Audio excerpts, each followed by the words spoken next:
이제 시작하도록 하겠습니다. 예. 마이크를 그러면은 전부들 끄시고 음소거 하시고 히브리서 1번입니다. 예, 히브리서를 하게 되었네요. 저도 사실은 왜 히브리서를 하게 되었는가 누군가가 그렇게 물으신다면 저도 히브리서를 잘 모르기 때문에 여러분들과 함께 이렇게 살펴보면서 저도 히브리서를 좀 더 알게 되지 않겠나 하는 마음이었다고도 생각이 됩니다. 예, 그러나 물론 제가 뭐 알기 위해서만이라는 그것보다도 히브리서는 물론 좋은 말씀에 아주 깊은 책이기 때문에도 물론 히브리서를 하게 되었다고도 생각합니다. 예, 그래서 이제 히브리서라는 그 이름은 헬라어 본문에 있는 그 제목으로는 프로스, 에브라이우스라고 하는 그런 제목으로 앞에 붙어 있습니다. 그러니까 에브라이우스, 히브리 뭐 이런 느낌이 좀 나지요. 그래서 헬라어 쪽으로 보시게 되면은 그 언어로 조금 보시게 되면은 그냥 이런 제목이니까 이거는 히브리인들에게라고 하는 뜻인 줄로 알게 되는 것이지요. 그래서 그 뜻이 그래. 히브리인들에게라는 뜻입니다. 히브리인들에게 그렇게 된 헬라어에서 또 영어로 또 영어를 또 번역했다 하는 측면에서 또 우리 히브리서 이렇게 볼 수 있는 물론 이제 헬라어 본문도 참고하면서 우리 한글 성경이 충분히 되는 것이지만 히브리서라고 하는 이름이 되었다고 볼 수가 있습니다. 예, 히브리서 그런 제목으로 되어 있는 책이고요. 우리가 이제 잠깐 살펴볼 수 있는 것은 그래도 히브리서는 전부가 13장으로 되어 있습니다. 13장. 예, 그럼 13장이라 그러면은 우리가 이제 앞으로 보게 될 히브리서는 13장인데 몇 절로 되어 있을까? 뭐 이런 것도 궁금하실 수 있겠지요. 303절로 되어 있습니다. 303절로. 그래서 사실은 문자 하나하나 한 절 한 절 열심히 연구를 해야 되는 사람들에게는 303개의 절을 또 하나하나 뒤져보면서 연구를 하고 학문을 하는 사람들도 다 있고 그렇죠. 뭐 그렇게 그래서 303개의 절로 되어 있습니다. 13장이고요. 그러면 우리가 이렇게 이제 히브리서를 이 한 책이잖아요. 히브리서라고 하는 한 책입니다. 우리는 성경이라는 한 책으로 우리가 생각하기가 쉬운데 사실은 성경은 절대 한 책이 아니지요.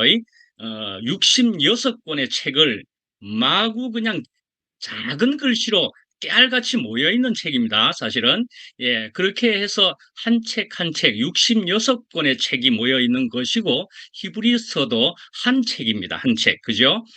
그래서 그 히브리서의 한 책에 그 저자는 누구인가 하는 것입니다. 누가 지었는 거야? 이 책은 하는 것이지요. 그래서 사실은 저자 지은이에게 있어서는 사실은 바울이라고 보는 견해가 오랫동안 있기는 했습니다. 한 몇백 년 동안이라고 할 정도로 대개 바울이 모든 것을 지은 것 같으니까 바울이라고 보는 견해가 제법 얼만큼은 있었지만 도저히 아무리 들여다봐도 살펴보니까 아닌 것 같아 하는 쪽으로 거의 되었습니다. 그래서 사실은 바나바였을까?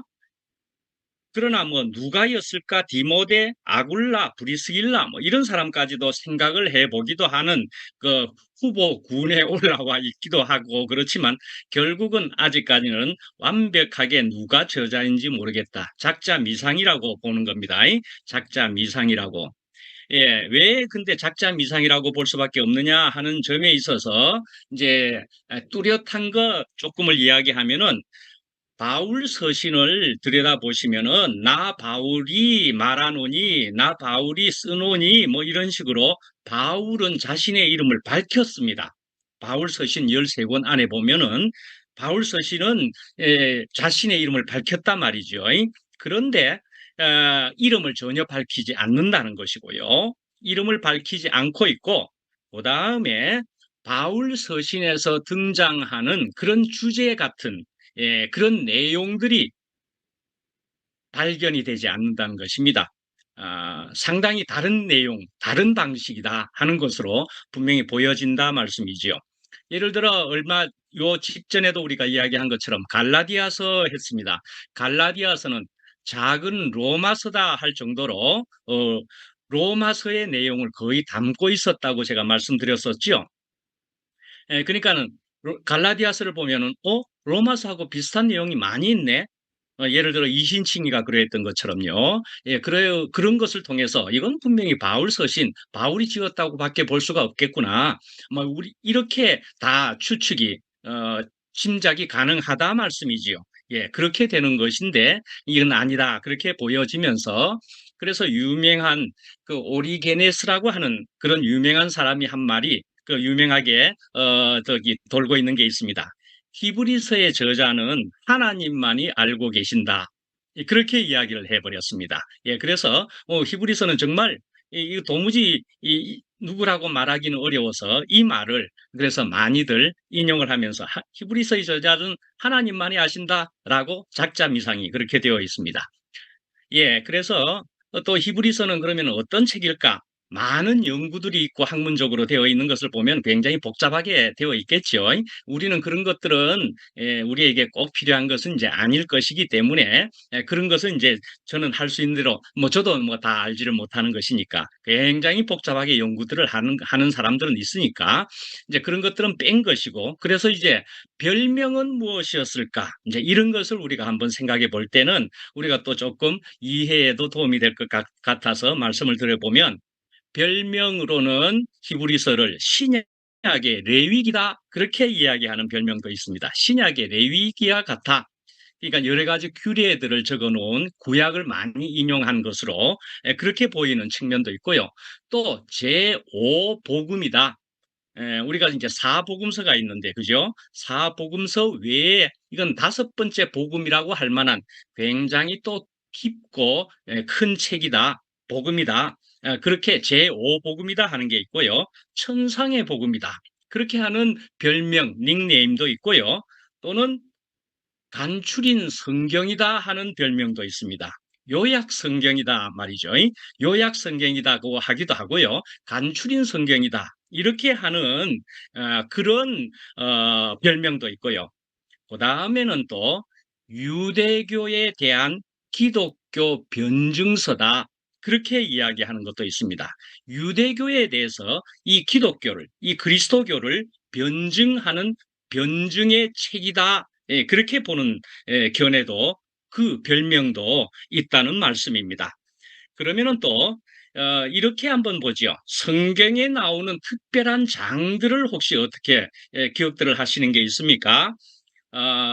유명한 별명, 그래서 별명이 아니라 유명한 특별한 장이다. 그래서 그 장의 그 이름이 불리는 이름이 있기도 한 그런 장들이 특히 있습니다. 어떤 것들을 혹시 아십니까? 이사야 53장이라 그러면은 메시아 예언장이라고 그것도 별명이라고 할 수 있는 부분이니까 메시아 예언장이라고 그렇게 불러도 되겠구나. 메시아를 예언하는 내용이 가득 차 있더란 말이죠. 이사야 53장은 예를 들어 고린도전서 13장이라 그러면은 또 어떻게 생각이 됩니까? 무슨 장이라고 말할 수 있습니까? 여기서 누가 마이크를 켜서 답하기가 어려우실까요? 그러나 고린도전서 13장 하면은 많이 아시겠지요? 예, 사랑장입니다. 사랑장. 예, 사랑이 그득히 나옵니다. 사랑에 대한 얘기를 하고 있습니다. 그래서 사랑장 이렇게 이야기하지요. 그럼 요한복음 10장은 또 뭡니까? 목자장이라 그럽니다. 나는 양들의 목자다 하는 것이고요. 뭐 그러면은 요한복음 15장에 가면은 뭡니까? 나는 포도나무니 하는 것도 있고요. 그래서 포도나무장이다. 그렇게도 이야기하고 그러죠. 예, 이러는 것처럼 이런 특별한 장들이 이름을 붙일 수 있는 특별한 장이 있단 말이죠. 그러면은 이 히브리서에는 어떤 장이 아주 유명한 장이라고도 볼 수 있을까?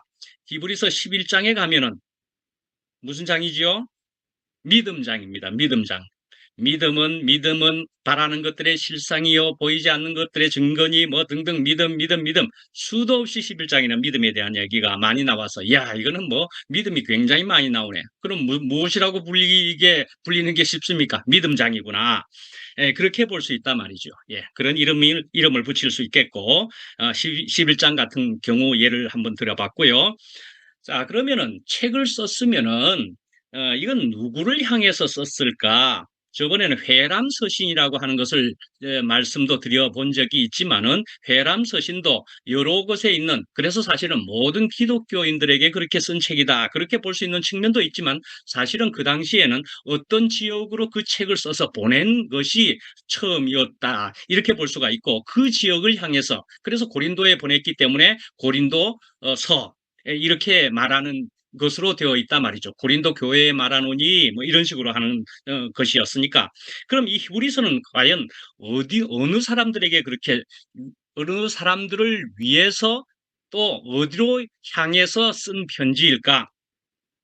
이렇게 하는 데에서의 또 연구도 크게는 두 가지로 볼 수가 있습니다. 팔레스타인에 있는 기독교인들에게 그렇게 쓴 것인가?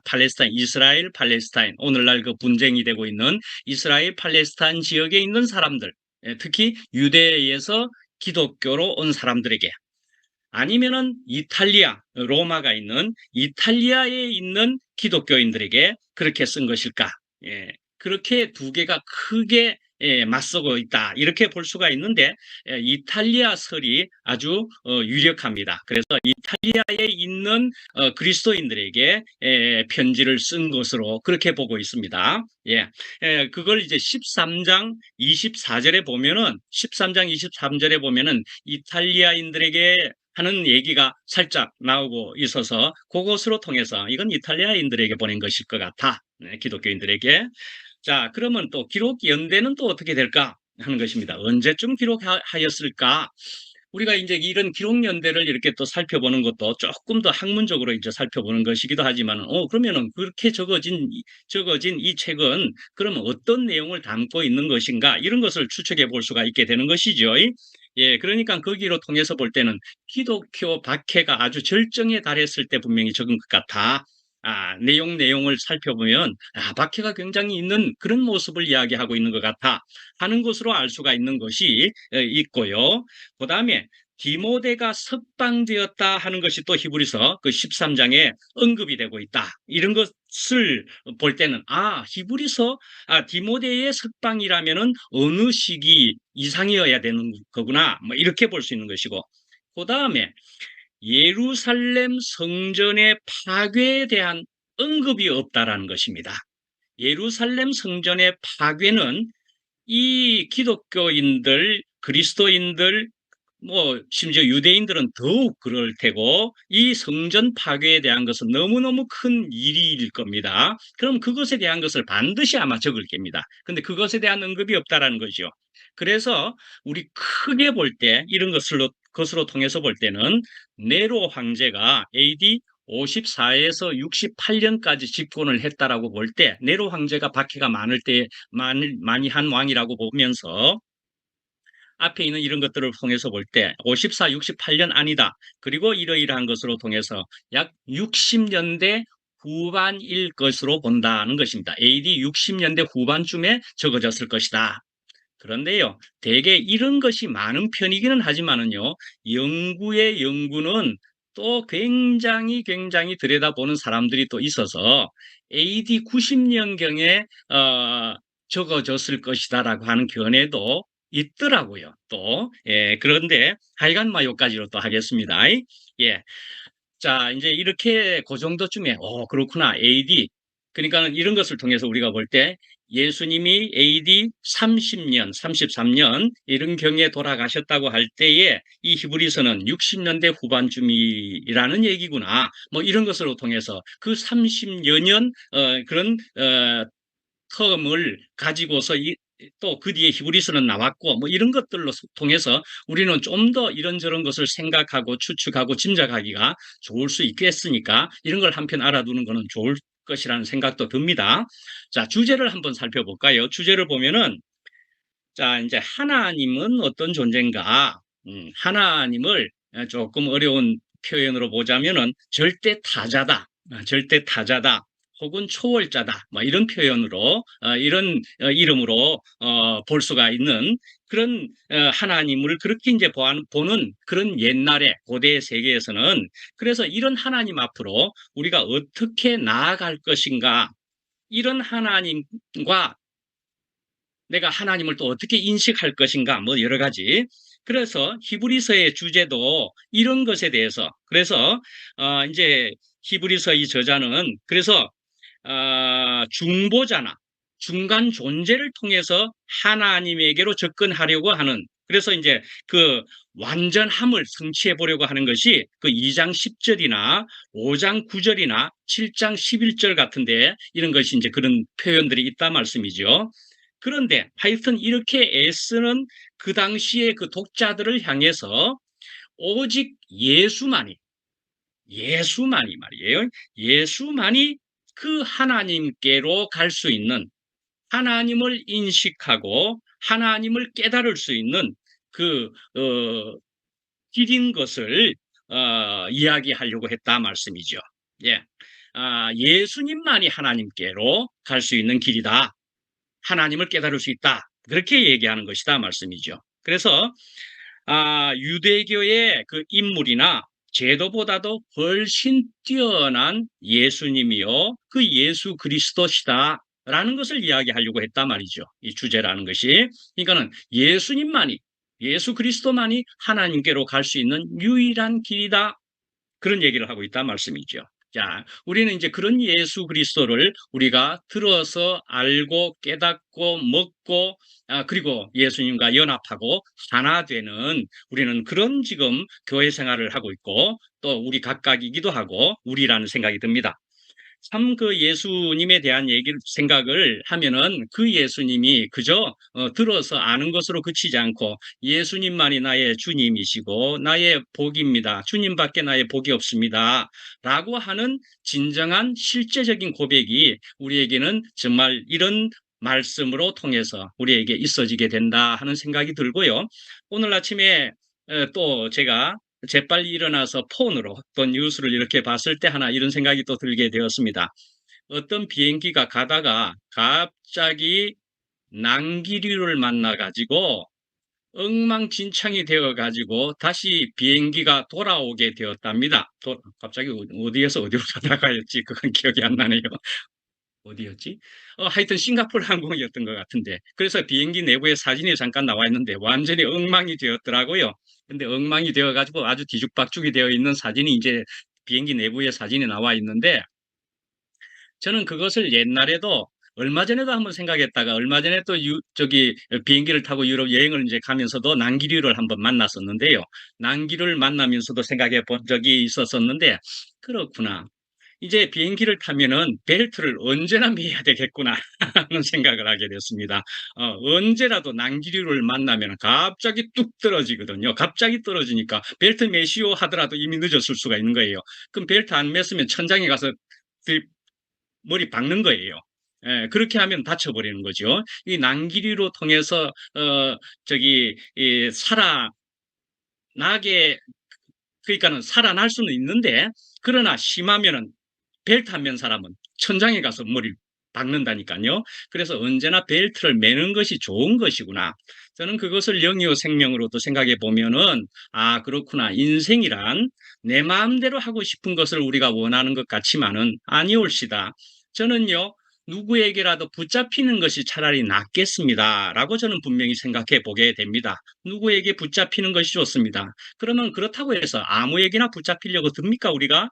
저도 그렇겠습니까? 아니요. 나는 그리스도에게 붙잡히는 것이 너무나 좋습니다. 라는 것을 분명히 알게 되었다고 저는 생각을 합니다. 그래서 저는 붙잡힌다. 그렇게 꼭 묶여 있기를 원합니다. 그렇게 될 수 있으려면 그럼 나는 티끌과 재여야만 된다.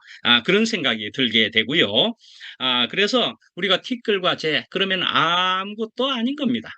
아무것도 아니라는 그런 속이지만은, 그러나 나는 내가 그저 아무것도 아니면 얼마나 불쌍한 것이겠습니까? 그러나 나는 그리스도에게 붙잡혀 있으니 내가 이렇게도 좋습니다. 아무것도 아닌 것이 맞으면서도 동시에 나는 너무나 좋습니다.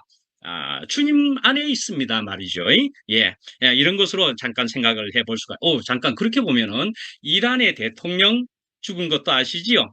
헬리콥터를 타고 가다가 거기 한 9명이 타고 있었습니다. 대통령도 타고 있고 외무장관도 타고 있고 막강한 사람들이 다 타고 있었는데 그냥 순식간에 떨어졌겠지요. 한 1분 만에 떨어졌을 겁니다. 1분 안에 떨어졌을 겁니다.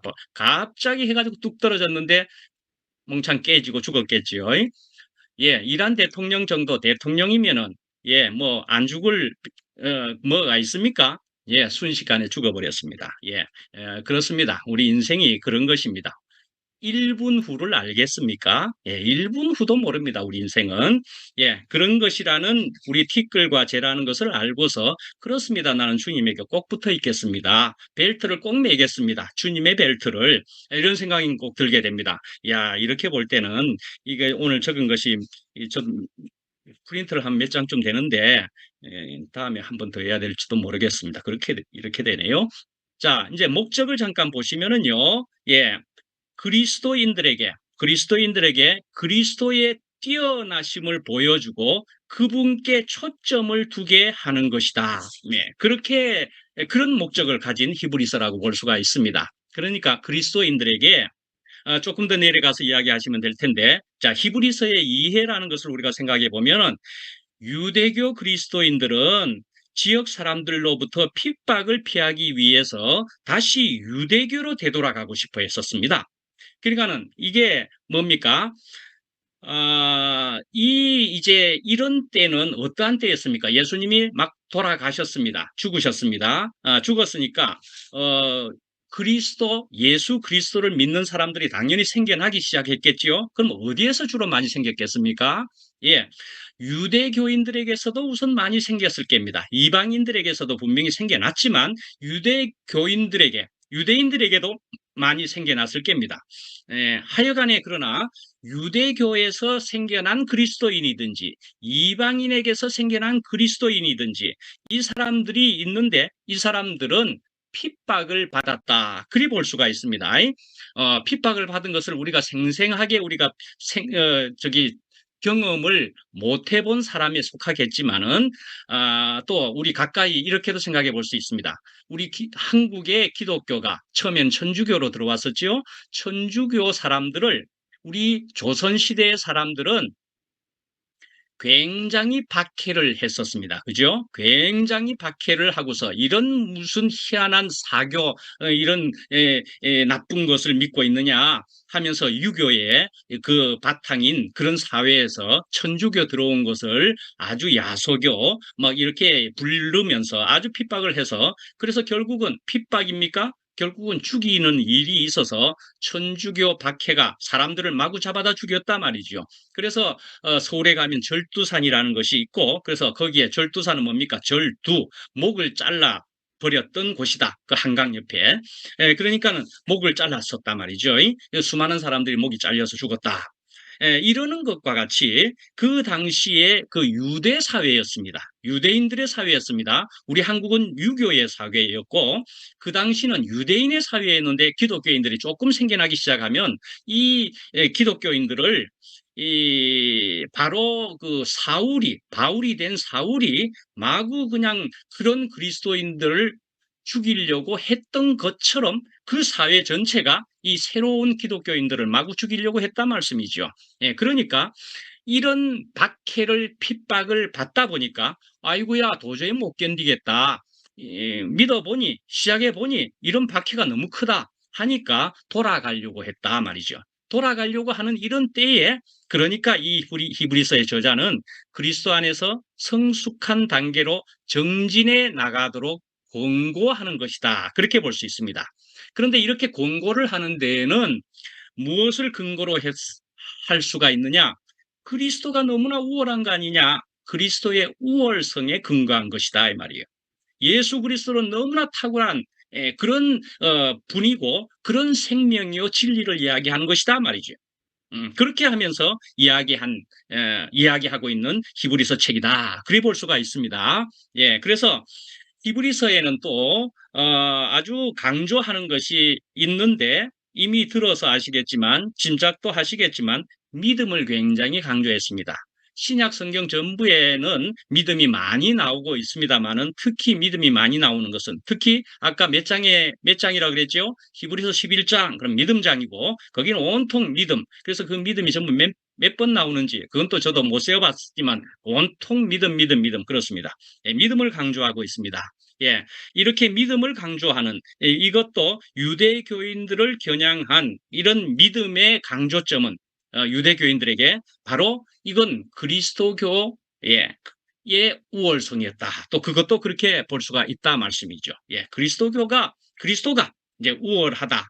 그것을 믿으면 된다. 근데 이제 우리는 믿음이라는 단어가 조금은 덜 쓴 사람들에 속한다고도 볼 수 있을 겁니다. 이전에 일반 교회를 다녔던 분들은 믿음 하는 것이 제1번의 단어였을 수 있지만 또 우리 교회 안에서는 믿음보다는 다른 생명이요, 뭐 이런 것이었을 겁니다. 십자가고 예수님이고. 그렇지만 성경 안에는 또 믿음이 굉장히 크게 쓰여지는 단어라는 것도 우리가 생각해 보면 그래서 우리가 이 믿음 하는 것도 어떻게 우리가 받아들여야 될까? 그것도 믿음이라는 단어를 우리가 너무 생소하게 생각할 것이 아니라 이건 생명이요. 또 하나님의 은혜요. 이런 것과 같은 것으로 우리가 봐도 되겠다 말씀이죠. 그래서 그 생명이 실제가 되면은 그 믿음도 저절로 따라오게 되는 우리가 결국 가질 수밖에 없는 내가 주님을 신뢰합니다.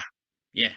내가 주님밖에 그렇게 복이 없습니다 하는 것은 믿음이 반드시 수반된 것이라고 우리가 분명히 볼 수가 있을 거라고 생각합니다. 그래서 에베소서 2장 8절, 9절 이런 것을 통해서 보면은 그 은혜를 인하여 믿음으로 말미암아 구원을 얻었나니라는 얘기인 것입니다. 은혜와 믿음 그것은 같이 서로 상호작용을 하면서 그래서 은혜 그리고 믿음은 또한 은혜를 받게 하고 은혜는 또한 믿음을 가지게 하고 우리가 이렇게 볼 수 있는 서로 상호작용을 할 수 있는 충분히 그런 것이다 말씀이죠. 예, 그래서 또 우리가 이제 핵심장이라는 것을 하나 그냥 뭐 모두가 다 중요한 말씀이고 1장 1절부터 해서 굉장히 중요한 아주 많이 들은 말씀으로 시작되는 그런 히브리서이지만은 또 핵심장이라고 누가 그렇게 이제 볼 수도 있는 대목도 있고 또 그런 것으로 볼 때는 9장이나 11장이 또 히브리서에서는 아주 핵심적인 그런 장이라고도 볼 수가 있겠다. 그렇게 볼 수 있습니다. 구장하면은 거기에 십자가로 통해서 완성되었다. 단번에 완성되었다. 이렇게 얘기하는 말씀들이 거기에 있고요. 예, 십자가로 통하여서. 그래서 11장에는 그래서 그 믿음을 인하며 그 믿음을 통하여 그래서 모든 은혜가 그러니까는 그리스도가 우리에게 올 수 있는 것이다. 이런 얘기를 하는데요. 하여간에 실체가 오면은 그림자는 사라진다. 그런 말로도 말할 수도 있겠습니다. 실체가 오게 되면은 우리가 실체를 가지게 되면은 그러면 그림자는 필요가 없게 되어버린다 말씀이죠. 예, 우리가 실체를 보고 만질 수 있는데 우리가 그림자에 연연할 일이 없는 것은 당연한 일이지 않겠습니까? 예, 우리가 실체를 만지게 되면은 내가 그 실체와 연합하여 하나가 분명히 된 것이라면은 우리는 그림자는 필요가 없습니다. 예. 아마 요 히브리서의 세 가지 그룹 정도를 얘기하고 오늘은 한번 맞춰볼까요? 그러면은 이걸 두 번에 걸쳐서 하는 것으로 한번 해야 될 것 같습니다. 예. 히브리서는 세 가지 그룹에 대해서 또 이야기한다. 이렇게도 볼 수가 있습니다. 히브리서는 세 가지 그룹에 대해서. 예, 그래서 첫 번째로는 그리스도를 진정으로 믿는 신자들에 대한 얘기를 물론 하고 있습니다. 예, 그리스도를 진정으로 믿는 여기에 이제 표현으로는 믿는이 당연하고요. 그러나 연합하여 하나 된 그 생명을 가진 신자에 대한 얘기를 한다 말씀이죠. 그리스도를 진정으로. 그다음에 두 번째로는 그리스도에 관한 사실에 대한 지식과 지적인 수용을 갖고 있지만은 진정한 믿음이 없는 또는 생명이 없는 그런 불신자 그런 것에 대한 얘기를 하는 것이라고도 볼 수가 있습니다. 세 가지 부류 중에. 그래서 지적으로 나 안다. 나는 안다. 나는 이만큼 안다. 네, 안다니까. 제가 그랬던가요? 이번 주일날에도 말씀하기를 열처녀 비유라 그러면 열처녀 비유 그거 내가 아는 얘기인데 하면은 그렇게 어리석은 분들이 전혀 안 계셨겠지만은 그러나 나 안다 그것으로 끝쳐버리면은 거의 귀가 닫혀지겠지요. 그렇게 하면 우리에게 오늘의 양식은 전혀 될 수가 없는 것입니다. 그죠? 예, 그런데 또 그날 양식으로 우리가 먹게 된 것은 열처녀 비유를 통해서 오늘 내가 실제로 내 생명이 오늘 또 주어지게 되는구나. 예, 열처녀 비유. 그래서 안다로 끝나가지고는 귀가 닫혀버린다 말씀이죠. 예, 귀가 닫힙니다. 그래서, 그렇습니다. 내가 안다가 아니라 내가 실제가 되기를 간절히 원합니다 하는 것이어야 되지 않겠나 하는 것이지요. 세 번째로는 이제 그리스도에게 끌리기는 했었습니다. 그리스도에게 끌리기는 했었지만 궁극적으로는 이제 그 그리스도, 예수 그리스도를 거부한 사람들에 대한 사람들을 이야기하기도 한다 말이죠. 그래서 이 히브리서 안에도 보면은 이런 세 가지 부류라고 볼 수 있는, 그래서 이런 세 가지 부류 안에는 나는 과연 어디에 속할까? 근데 막연하게 내가 잘하고 있기만 할까? 라는 것을 넘어서 그러네. 내가 부족한 것이 있네라고 생각하면서 그렇습니다. 내가 주님을 더 바라나이다. 라는 것으로 갈 수 있으면은 저를 위시해서 우리 모두가 복이 되는 것이 아닐까 하는 생각이 들게 됩니다. 어, 잠깐 뭐 하나 얘기하고 마칠까요? 여러분들은 혹시 아침에 모닝 커피를 마셨습니까? 저는 모닝 커피를 지금 들고 있습니다. 예. 근데요, 자, 모닝 커피, 이렇게 얘기를 합니다. 모닝 커피를, 그러면은 이 모닝 커피를 누가 타는 것이 옳은 것인가? 어떤 부부가 싸웠습니다. 모닝 커피를 누가 타는 것이 옳은 것인가? 부부가 남편이다, 아내다. 그렇게 얘기를 하는데 아내가 얘기를 합니다. 아내가 얘기를 하기를 모닝 커피는 남자가 타는 것이라고 성경에 쓰여 있다. 그렇게 얘기를 하는 겁니다. 남자가 모닝커피를 탄다고 하는 것이 성경 어디에 쓰여 있습니까? 누가 이제 그러면은 이것을 마이크를 켜가지고 이야기하시면서 간증을 화답을 시작하시지요. 모닝커피를 누가 타는 것이 남자가 타는 것이 맞다라는 것이 성경 어디에 쓰여 있습니까?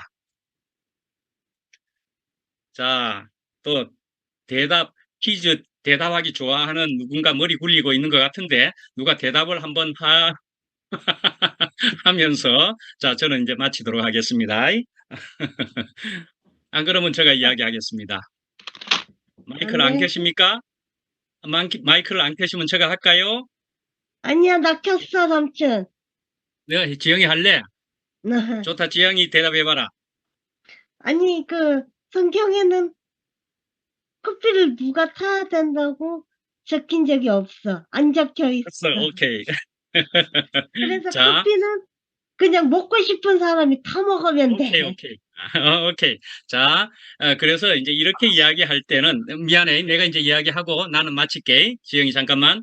그래서, 자, 오늘 이제 이런 얘기를 갑자기 뜬금없이 이야기를 한 데에는, 자, 우리가 이제 조금 즐겁기도 하자고 하는 것으로 했겠지요. 그러나 또 생뚱맞게 아무것도 연고도 없이 이야기했겠습니까? 제일 앞에 이야기했습니다. 어떻게? 히브리인들에게 했지요. 히브리인들에게. 그죠? 히브리서는 히브리인들에게 영어로는 히브루스입니다. 히브루스. 히브리서는 영어로 봐도 히브루스입니다. 그러니까 히에다가 브루스는 영어로 커피나 차를 탄다라는 뜻입니다. 그리고 히가 3인칭 단수가 맞으니까 브루에다가 s까지 정확하게 붙어 있습니다. 그러니까 히브루스. 예, 커피는 차는 남자들이 타는 거라 성경에 그렇게 나와 있는 겁니다. 예, 오늘 마치겠습니다.